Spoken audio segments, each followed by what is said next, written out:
તમને બધાને એવું થતું હશે કે આ કંઈક અલગ કપડાં પહેરીને કેમ આવ્યા છે, બરોબર? તે એક નાનો એવો પ્રોજેક્ટ કરવાનો અમને વિચાર આવ્યો છે કે અહીંયા તો કોઈ રજૂ કરવાનો અમારો કોઈ વિચાર જ નહોતો, પણ થોડુંક નવીનતા મને લાગ્યું એટલે એવું થયું કે નાના બાળકો પણ કંઈક જોઈ, કોઈ જાણે, એટલા માટે થઈને થોડોક ટાઈમ લીધો. અને અમારે ધોરણ 8માં ભારતીય બંધારણ પાઠ આવે છે. જો કે 26 નવેમ્બરે આપણે બંધારણ દિવસની ઉજવણી કરી લીધી, એ સમયે જ અમે પાઠ હલાવ્યો, પણ ખાલી ફાઇલ પ્રોજેક્ટ કરવાનો હતો. આવી રીતના કંઈ કાર્ય કરવું એવું મારા કંઈ વિચારમાં હતું જ નહીં, બરાબર? જો કે 6 થી 8 વાળા નીરજભાઈએ કીધું હતું એટલે નિબંધય લખેલો છે, નિબંધ બુકમાં ફાઇલ પ્રોજેક્ટ પણ કરેલો છે, પણ 8મા ધોરણવાળાએ કંઈક નવતર કંઈક સારા પ્રયત્નો કર્યા. એટલે મને એમ થયું કે એની મહેનત છે તો આપણે બધા સાથે મળીને એને બિરદાવીએ. અને બાબા સાહેબે આપણા માટે ઘણું બધું કર્યું છે, એના માટે સ્ત્રીઓ માટે તો ખૂબ ઘણું બધું. એટલે આપણે ફૂલ નહીં તો ફૂલની પાંખડી અને એના શરણોમાં અર્પિત કરીએ, એ માટે થઈને અમારો નાનો એવો પ્રયત્ન છે. તો હવે પછીનું વધારાની માહિતી તમને મારી સ્ટુડન્ટ બહેનો આપશે. તમે શાંતિ.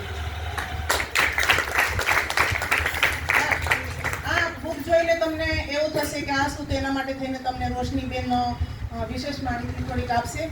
અને બીજું એ કે જે આ તમે ડ્રોઈંગ જોઈ રહ્યા છો, બાબા સાહેબનું જે ડ્રોઈંગ તમે જોઈ રહ્યા છીએ એ રોશનીબેને પોતાની હાથે કંડારેલું છે, એટલે એના માટે એક તાલીમ.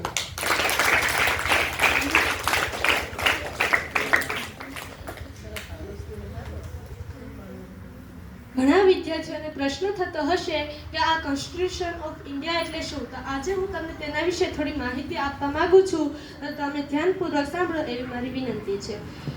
કોન્સ્ટિટ્યુશન ઓફ ઇન્ડિયા એક અંગ્રેજી શબ્દ છે. ભારત દેશમાં અનેક પ્રકારની ભાષાઓ આવેલી છે, તેમાં એક લેટિન ભાષાનો સમાવેશ થયેલો છે. આ શબ્દ લેટિન ભાષામાંથી જ મળી આવેલો છે. તેનો અર્થ થાય છે સ્થાપના અથવા સ્થાપવું. આપણે તેને ભારતીય બંધારણ તરીકે ઓળખીએ છીએ. અસ્તુ.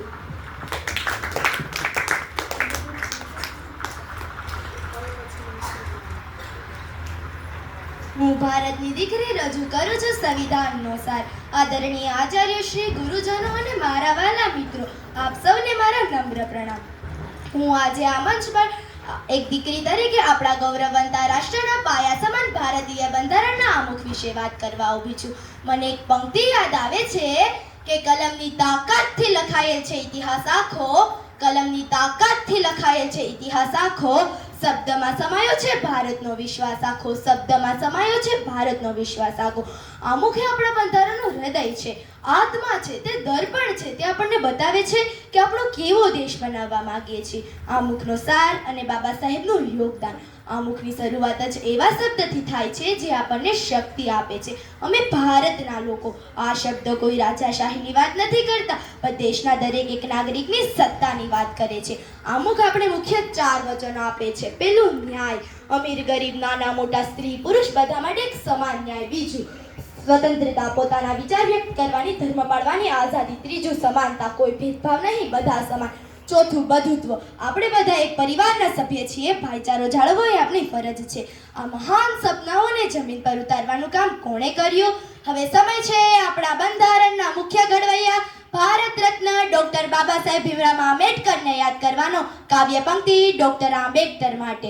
દીપક બનીને જ્ઞાનનો અંધકાર દૂર કર્યો, દીપક બનીને જ્ઞાનનો અંધકાર દૂર કર્યો, ડોક્ટર બાબા સાહેબ આંબેડકરે દેશનો નવો દસ્તુર ધર્યો, ડોક્ટર બાબા સાહેબ આંબેડકરે દેશનો નવો દસ્તુર ધર્યો. બાબા સાહેબે દિવસ રાત મહેનત કરીને એવું બંધારણ બનાવ્યું જેમાં દરેક વર્ગ, દરેક જાતિ અને ખાસ કરીને સ્ત્રીઓ અને વંચિતોના અધિકારનું રક્ષણ કરવામાં આવ્યું. તેમણે સમાનતાને માત્ર કાગળ પર નહીં પણ જીવન પર ઉતારવાનું સપનું જોયું. આજે હું એક દીકરી તરીકે ગર્વ અનુભવું છું કે મારા દેશના બંધારણે મને સમાનતાનો અધિકાર આપ્યો. હું શિક્ષિત થઈ શકું છું, મારા સપનાઓ પૂરા કરી શકું છું, કારણ કે બંધારણ મારી પડખે ઊભું છે. આપણા પ્રોજેક્ટ દ્વારા અમે એ જ સંદેશ ફેલાવવા માંગીએ છીએ કે અમુક ફક્ત પુસ્તકોમાં વાંચવાના માટે નથી, તે આપણી જીવન જીવવાની રીત છે. ચાલો આપણે સૌ સાથે મળીને શપથ લઈએ કે અમુક પર લખેલા આદર્શોનું પાલન કરીશું, દેશને એકતા અને અખંડિતતા જાળવી રાખીશું. અંતે તું મારી વાણીને વિરામ આપતા બસ એટલું જ કહીશ કે ના ભૂલીએ શહીદોની કુરબાની, ના ભૂલીએ બંધારણની કહાની, ના ભૂલીએ શહીદોની કુરબાની, ના ભૂલીએ બંધારણની કહાની. દેશનું ગૌરવ વધારીએ સૌ, ભારત માતાની શાન શાન છે આ નિશાની, દેશનું ગૌરવ વધારીએ સૌ, ભારત માતાની શાન છે આની જાની. આભાર. જય હિન્દ, જય ભારત, જય સંવિધાન.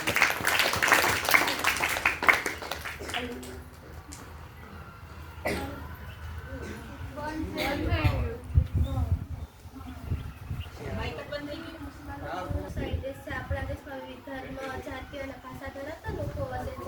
વિશ્વમાં ભૌગોલિક, સામાજિક અને સ્થાનિક રીતે આપણો દેશ વિશ્વમાં આપણો દેશ સૌથી અલગ તરી આવે છે. અનેક વિવિધતા છતાં દરેકને સમાન તક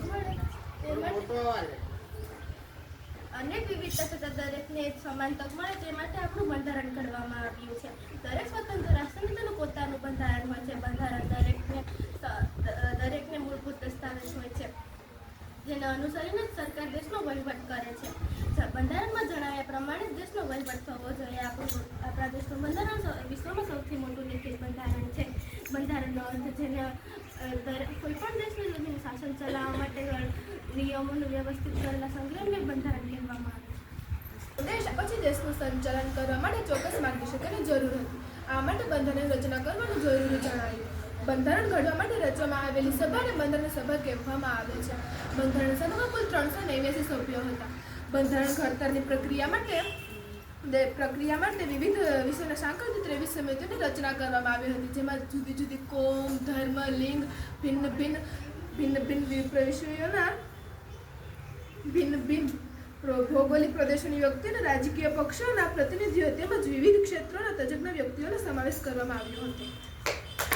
Rajendra Prasad, Jawaharlal Nehru, doctor Bhimrao Ambedkar, Sardar Vallabhbhai Patel, Sardar Baldev Singh, HKS Iyer, Kanaiyalal Munshi, KT Shah તથા મહિલા પ્રતિનિધિઓમાં સરોજિની નાયડુ, વિજયલક્ષ્મી પંડિત વગેરેનો સમાવેશ કરવામાં આવ્યો હતો.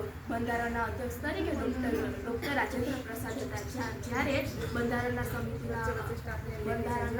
સમિતિના ખડા તરીકે ડૉક્ટર ભીમરાવ આંબેડકર હતા.